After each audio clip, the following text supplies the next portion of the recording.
I'm looking at this blueberry bush today.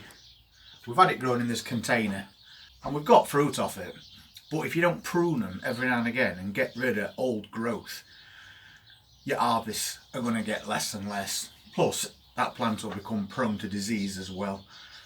Normally when you prune your blueberry bushes, you do them late winter to early spring, but because I keep my plants in greenhouse over winter, I can do them a little bit earlier because I wrap them in bubble wrap when we get to the coldest parts of the year. So I'm going to take a look at this blueberry bush and see what we can get rid of. And also, come spring, because it's already been trimmed back, it's ready to start all its new growth, and then we can repot it into something bigger than this and produce a bigger plant. But remember, when you're repotting your blueberry bushes, they like acidic soil, so don't repot them into multi-purpose compost, because that's not going to do your plant any good at all. You need to get ericaceous compost, and it's quite cheap to buy, but it's definitely what you need to use, not just regular compost, and definitely not garden soil. But that's something I don't do until spring. For now, we just need to cut it back, make it look a bit tidier, and make sure we haven't got any branches that are growing across each other, because they're going to rub together and they'll cause disease later on.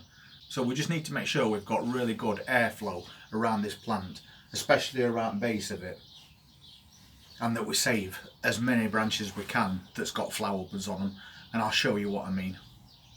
If we just take a quick look at this plant, you can see all the leaves have all fallen off now, and we've got different types of branches. We've got these old ones here which are really grey, and then we've got these nice red ones, and if we follow those up, you can see that these are growing buds on them, which means they're the ones that's going to give you fruit next season.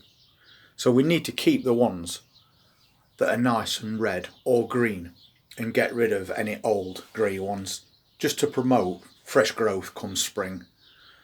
This one has got quite a lot of buds on it. It's the tallest part of it. So these are the ones ideally we want to be keeping. But we're also going to look for branches that are a bit spindly and don't look as good, and we'll get rid of those and any ones that are crossing over each other.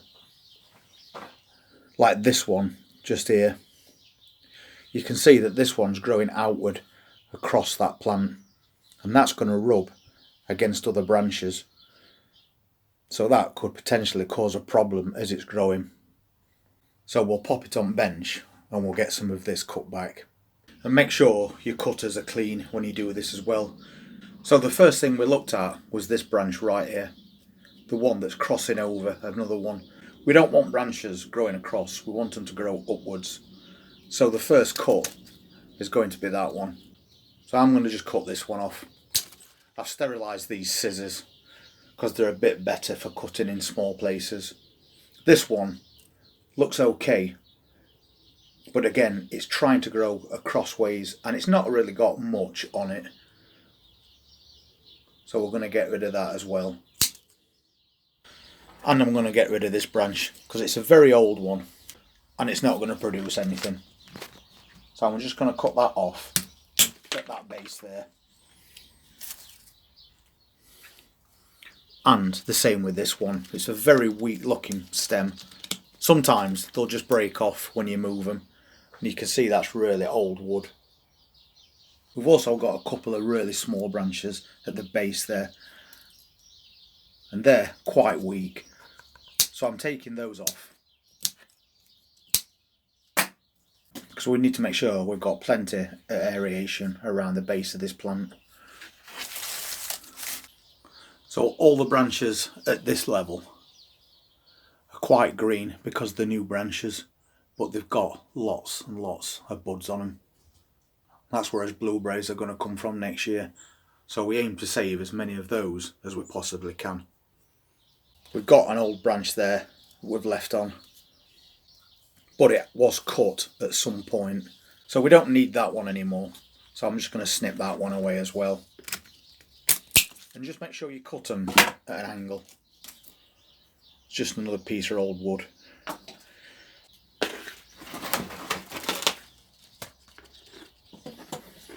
And the same just there, that's an old one. So we'll get rid of that.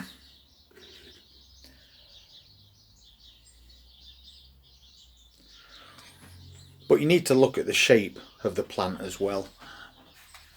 Determine how you want that to grow.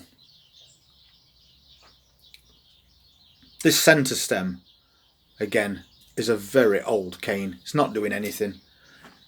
And if we cut that away, it's going to help with aeration around base of this plant. There's no buds on it, so it's not going to do anything come next year. So we'll take that off. And you can see there, I cut that at an angle. You don't want to cut them straight across because water can sit on top. And there's one there as well, and one just behind it.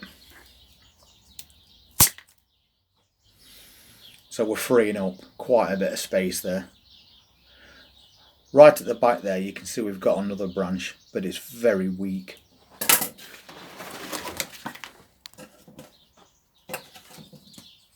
Which is this one here.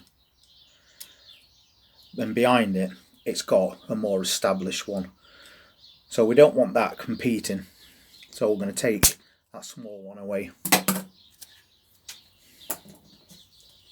You can see now we've got rid of quite a bit from around that centre, and we've also been snipping away any weak branches as well. Hopefully we'll get more growth coming from the centre next year. If you look there, you can see that there's a branch that's growing across this one, and we don't want branches growing across.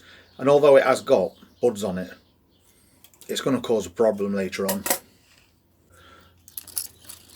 So I'm just going to cut that one off as well. You can see that one's also going across, and it has got buds on it, but it's going to grow all the way across that plant and start rubbing against other ones. So I'm still going to take that one away as well. And that's cleared us quite a lot of space up there. So basically just keep your eye on those plants. Shape them how you want them to be shaped. Get rid of any old dying canes that aren't going to be productive come next year, and also ones that are crossing each other's path. So we've just done a quick prune on that plant, and we've also maintained a lot of those nice new red branches that are growing, and they're full of buds as you've just seen. So that's where all this fruit's going to come through, and now the energy is going to go more into that than trying to feed old or diseased branches. And we have had a bit of a warning that starting today the temperatures are going to drop down to -2 and possibly -3 with a threat of sleet and snow, which is not really good for your plants if you prune them at this time of year. But because we're doing container ones, we can leave them in greenhouse, and I can wrap this in bubble wrap and it won't hurt that plant at all. However, outside I have got a dwarf pear tree, which I was going to do, but now I'm not, because if you prune them now and then you get frosts, that frost can get into that plant and it could potentially kill it. So we're going to leave that until a bit later on, sometime between late winter and early spring, and then we'll give that a full cut back. But these little bushes that we've got, especially if we're keeping them indoors, it's perfectly fine to just give them a bit of a cut back, and then we know we're going to get an even more productive plant next year. You saw one of these other day as well. That's for testing the moisture of your plant, but it's also got a pH meter built in as well, so you can select pH, pop it in your compost and see how acidic that soil is, and then you'll know that that plant has got the right soil that it needs to grow in. But also remember, if you're growing any plants that require acidic soil, you're better off watering those with rainwater, not tap water, because you're going to add alkaline into your compost by doing that. So try to collect rainwater for that purpose, just for these plants anyway. And I'm pretty sure that after this plant's gone dormant over winter, because we've cut it back a little bit and then we're going to repot it, it's going to burst into life early spring and give us a really good harvest of blueberries. So I'm going to go and grab a bit of bubble wrap now, and we'll lay it on this bench, ready for those temperatures dropping, and then we know we can just wrap it around just by putting a few canes in extra, and then a bit of string to hold that bubble wrap in place, and we know that plant is going to be perfectly protected no matter how cold it gets. But if you've got blueberry bushes outside, I would advise leaving those until late winter, early spring, because they've not got as much protection as these container ones. If you want to see what else we're going to be doing over the next couple of weeks, please hit that subscribe button, press that notifications bell, and I'll see you next time. Take care.